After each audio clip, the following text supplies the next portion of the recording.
कर्मचारी मांगे साथ साथ चलती रही, लेकिन साथ साथ में सरकारें किसी राजनीति का चेहरा हो सकती हैं, ये हमने हमेशा कहा है, लेकिन अधिकारियों और कर्मचारियों के माध्यम से एक सुशासन हमेशा के लिए कायम रह सकता है अगर सरकार ईमानदार हो, प्रशासन ऊपर से ईमानदार हो। आप भ्रष्टाचार में संलिप्त लोगों को बैठाओगे, भ्रष्ट मंत्री के इशारे पे मुख्यमंत्री कार्यालय चलेगा, तो सुशासन की कामना और उसकी उम्मीद कोई नहीं कर सकता। और यही कारण है आज प्रदेश आर्थिक बोझ में दबा है, यही कारण है कि आज प्रदेश कर्जे में है और उसकी मार सब जगह पड़ रही है।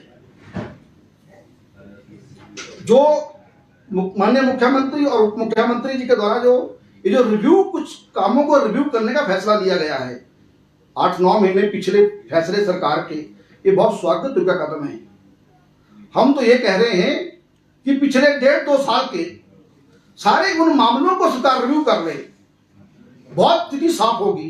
100 के करीब कर्मचारी नेता बना दिए स्वराज से, महासंघ के चुने हुए महासंघ को, बहुमत से चुने हुए महासंघ को दरकिनार किया गया और सारे स्वराज के, कोई दरवाजे के पहरेदार, कोई कुल पुरोहित, ऐसे ऐसे जितने भी थे अपने, यानी कि जो कर्मचारियों का बहुमत था उसको दरकिनार करके ये सारी कार्यप्रणाली जयराम सरकार की रही है। आखिर क्या कारण है? सरकार ने कहा कि इस बार हम कर्मचारियों को माइनस करके जीतेंगे। उसके बाद कहा आप चुनाव लड़ने के लिए, पेंशन के लिए चुनाव लड़िए। इस प्रकार की गैर जिम्मेदार बयानबाजी सरकार के स्तर पे होती रही, मुख्यमंत्री के स्तर पे होती रही। यानी कि जितना प्रदेश के 2.5 लाख 3 लाख कर्मचारी, उनके परिवारों को जितना समाज के अंदर जयराम सरकार ने ह्यूमिलेट करने का काम किया, यहां तक स्थिति खड़ी कर दी कि समाज और कर्मचारियों के बीच में एक जहर का घोलने का काम किया।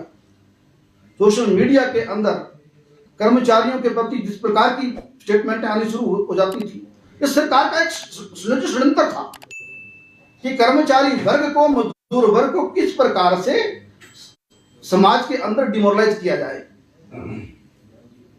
और कोई भी सरकार अच्छे सुशासन का और प्रदेश में अच्छे विकास का बिना कर्मचारी और अधिकारियों के सफल नहीं हो सकती, जैसे जयराम सरकार नहीं हुई।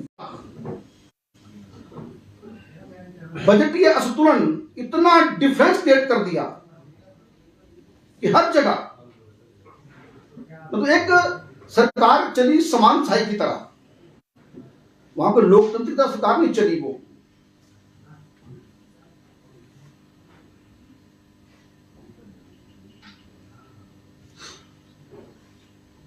वर्तमान सरकार से हम ये उम्मीद करेंगे कि प्रदेश की आर्थिक स्थिति को ठीक करने के लिए कर्मचारियों की मांगे हैं वो श्रृंखलाबद्ध तरीके से उठाई जाएगी, सरकार उस पर काम करेगी। लेकिन हम महासंघ ने भी ये विचार किया है कि सरकार को लगभग 3 महीने का समय हम देंगे कि सरकार प्रदेश की व्यवस्था को, प्रदेश की आर्थिक स्थिति को ठीक करने के लिए कदम उठाएगी। और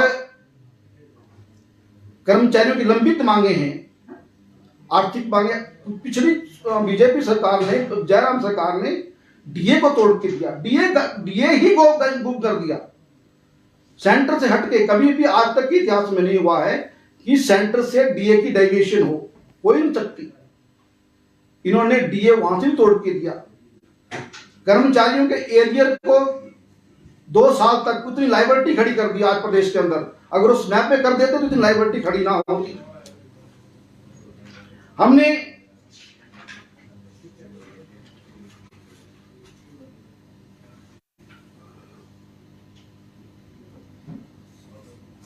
प्रदेश के मुख्य सचिव अनिल खाची जी थे, उस पर जब उनका दुर्व्यवहार हुआ, हमने कहा इस सरकार किस दिशा को तरफ जा रही है।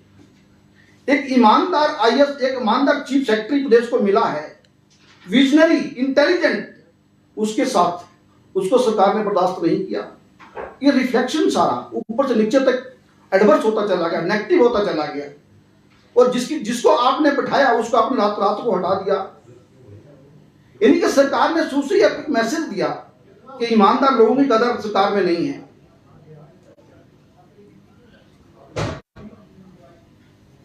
आउटसोर्स को लेकर देख लीजिए सरकार ने क्या क्या ड्रामे किए, और आउटसोर्स के माध्यम से करोड़ों रुपया सरकार का बर्बादी की तरफ है।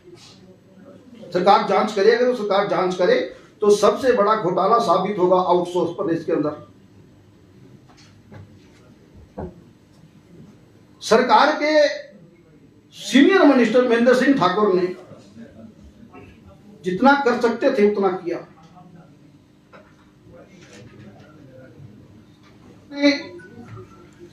पुरानी पेंशन और नई पेंशन को लेकर जो एक्सरसाइज शुरू की है स्वागत योग्य है, और इसमें हम सरकार से आग्रह करेंगे, माननीय मुख्यमंत्री से भी, कि जिस प्रकार का इसमें बयानबाजी आती है कि 10 दिन पहले कैबिनेट ये वो, सर्विस मैटर्स हैं, सर्विस मैटर्स को उसी प्रकार से सुलझाया जाना चाहिए। इसमें समय लग सकता है। डिस्पैरिटी को खत्म करने की तरफ काम कर रही है, जो पेंशन आफ्टर रिटायरमेंट डिस्पैरिटी है, तो सरकार का ऐसा फैसला हो ताकि उसमें बाद में कोई फंड बट ना हो।